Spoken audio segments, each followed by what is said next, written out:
livret de mathématiques du lycée au CPGE scientifique, exercice 9. Donc, on a une suite UN définie par une relation de récurrence que je vais modifier rapidement. Donc, j'ai U0 qui vaut 0 et UN plus 1,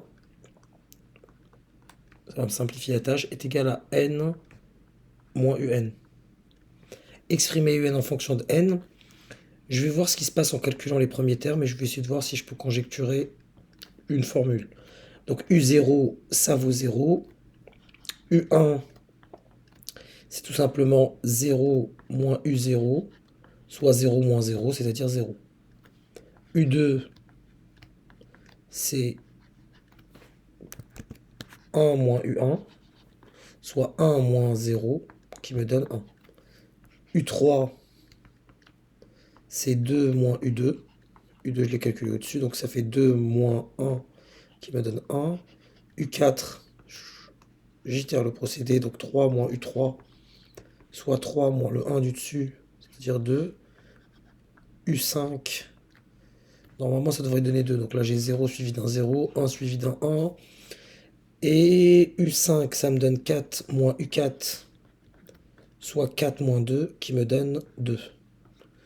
À chaque fois, j'ai des paires de même nombre qui se suivent. Bon, Bon, pour le cas du 0 et le 1, je vais les laisser de côté pour l'instant. Je vais m'occuper de 2 et 3, qui me donnent 1. Pour passer de 2 à 1, j'ai dû diviser par 2. Ça fonctionne. Pour le cas du 3, ça fonctionne pas, parce que si je fais 3 divisé par 2, ça me donne 1,5. Et c'est problématique. Ça me donne pas ce 1 qu'il y a là. Je m'intéresse aussi, du coup, au cas de U4. Donc, je lui présente un 4, il me renvoie un 2, donc il a bien divisé par 2, c'est parfait. Par contre, quand je lui donne 5, donc je fais 5 divisé par 2, problématique, je trouve 2,5 et non pas 2. Et moi, j'aimerais bien avoir un 2 ici. Mais je comprends qu'il y a une histoire de diviser par 2, mais il faudrait introduire un autre objet pour que ça fonctionne. Et le problème ici, c'est la connaissance ou non de la partie entière d'un nombre, la fonction partie entière. On lui présente un nombre, elle va nous donner sa partie entière. Autrement dit, sa partie à gauche de la virgule, si je parle vulgairement. Autrement dit, moi je vais conjecturer que lorsque je présente un nombre à ma suite, parce que ma suite c'est une fonction, hein, je vais lui présenter un nombre, un certain nombre n. Ce qu'elle va faire, elle va transformer ce n, elle va le diviser par 2, mais elle prendra la partie entière. Du coup, regardez comment ça fonctionne. 5 divisé par 2, ça vous donne 2,5. Mais ce 2,5, sa partie entière, donc la partie entière la partie entière de 2,5, bah, c'est tout simplement 2. Et là, ça devient cohérent. Encore faut-il le démontrer.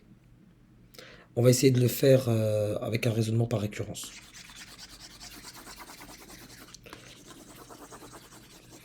Et là, le blocage, c'est un blocage surtout de connaissances. Est-ce qu'on connaît ou non? Est-ce qu'on a déjà eu affaire à ce niveau, à la partie entière? On est content si on a déjà eu affaire à la fonction valeur absolue, alors la partie entière, je ne vous dis pas. Donc, ce que je vais conjecturer, donc je veux montrer pour tout entier naturel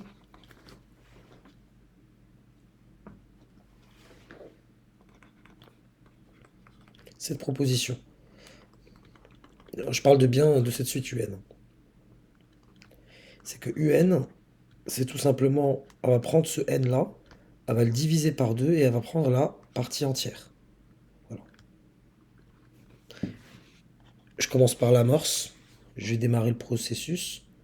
Voyons voir si ça fonctionne avec U0. Donc l'amorce. J'ai U0 d'après l'énoncé, donc c'est donné directement C0. Et c'est bien égal, on peut le faire directement, à la partie entière de 0 sur 2, qui vaut 0. C'est parfait. Donc mon P0 est vrai. J'ai initialisé le processus donc, de démonstration. Donc P0 est vrai. Ça peut se corser éventuellement pour l'hérédité. Donc, je vais commencer par bien rédiger mon hérédité, fixer mon n, un certain n. Donc, hérédité,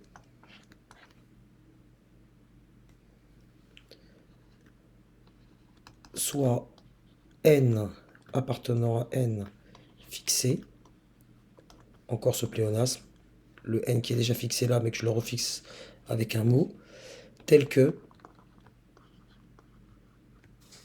Pn est vrai.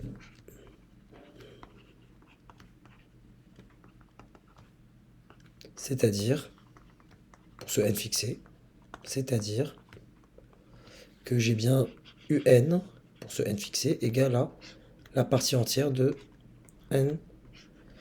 Et ce que je vais faire là, vous avez affaire à des entiers. C'est très simple de séparer les entiers en deux familles, les entiers pairs et les entiers impairs. Ça va vraiment simplifier la tâche ici. Et on garde bien en tête que un plus 1, bien entendu, est égal à n moins un. Là, je vais effectuer à l'intérieur de ma démonstration par récurrence une disjonction de cas. Parce que vous avez bien vu que quand on avait effectué l'étape de conjecture, il y avait une histoire de pair et d'impair. Et là, je vais la régler simplement. Je vais montrer qu'avec les pairs, ça fonctionne et avec les impairs également. Donc il y a deux cas de figure. Donc à partir de là, ce n fixé, donc K1, n est pair. Et le K2, n est impair. La langue étant ambiguë, on va essayer d'être un peu plus formel. Il existe un K, donc il existe un K appartenant à n, tel que n égale à 2K. Et ici, il existe un K appartenant au naturel, tel que n égale à 2K plus 1. Voilà ce que ça signifie. Développons le cas pair. Donc pour ce n fixé, j'avais dit que un est égal à la partie entière de n sur 2. Donc tout simplement, je peux le réécrire différemment, cette relation que j'ai fixée avec mon cas. Donc ça me fait un est égal à, puisque j'ai posé n égale à 2k, c'est 2k sur 2, qui est égal à tout simplement k. Or, et ça, c'est une donnée de l'énoncé, un plus 1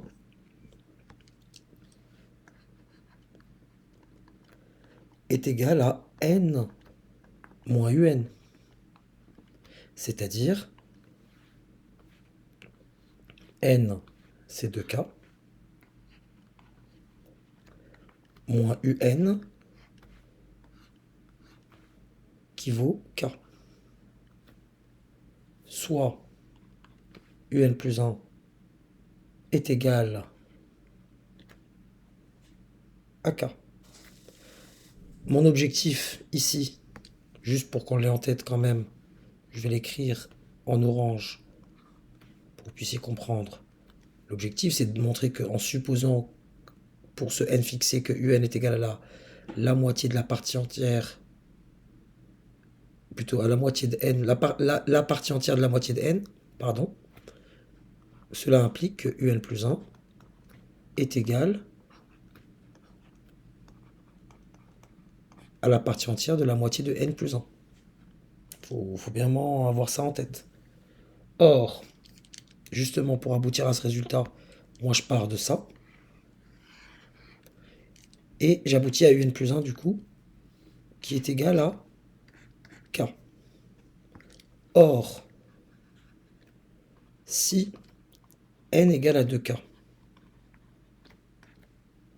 donc n plus 1 est égal à 2k plus 1.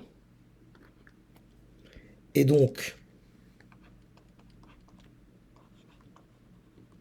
quand on parlera de la partie entière de n plus 1 sur 2, on est en train de parler de 2k plus 1 sur 2. pour bien que vous puissiez comprendre, qui est égal à la partie entière de k plus un demi. Un entier, prenez n'importe quel entier plus sa moitié. Sa partie entière, c'est quand même le k en question. Plus la moitié plutôt. La moitié de l'unité. Qui est tout simplement ce k que j'ai trouvé là. Un plus 1 donc est bien égal à la partie entière de n plus 1 sur 2. Donc pour le cas pair, il n'y a pas de souci. Et vraiment essayer de méditer sur ce cas-là. Vous avez un certain entier, n'importe lequel, prenez-le, allez, on va dire 13, plus 0,5. Ça va vous donner par exemple 13,5. Quelle est la partie entière de ce nombre? C'est tout simplement 13. Le cas 2, même procédé. Donc on a n égale à 2k plus 1 et on fait pareil. Donc notre un cette fois-ci, ça va être, puisque c'était n sur 2, notre un, ça va être 2k plus 1 sur 2. Et pour les raisons qu'on avait invoquées ici, regardez, 2k plus 1 sur 2, c'est tout simplement égal à k. Et on a un plus 1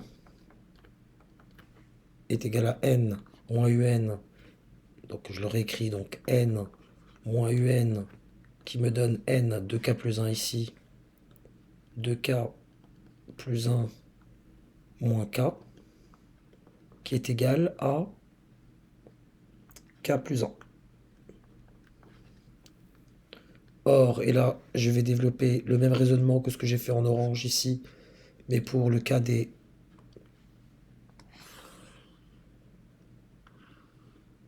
Je vais rétrécir ça, je le mets de côté, on n'en a plus besoin, pour développer le cas des impairs.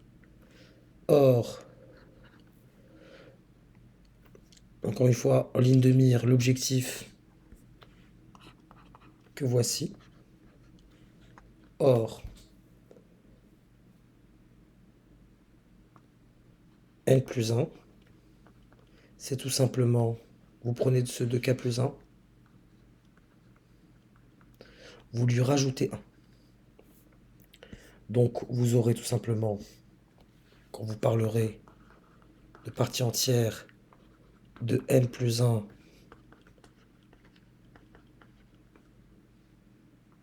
sur 2, vous êtes en train de parler en fait de la partie entière, de la moitié de 2k plus 2 sur 2, qui vous donne un entier, et la partie entière d'un entier, c'est l'entier lui-même, k plus 1, qui est la même chose que notre un plus 1. Donc on a bien un plus 1 est égal à n plus 1 sur 2. Une belle disjonction de k en plein exercice de récurrence. Ainsi, Pn implique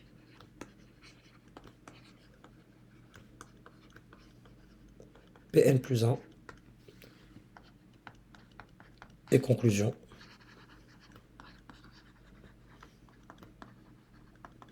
Pour tout n appartenant au naturel, j'ai bien que un, c'est la partie entière de la moitié de n.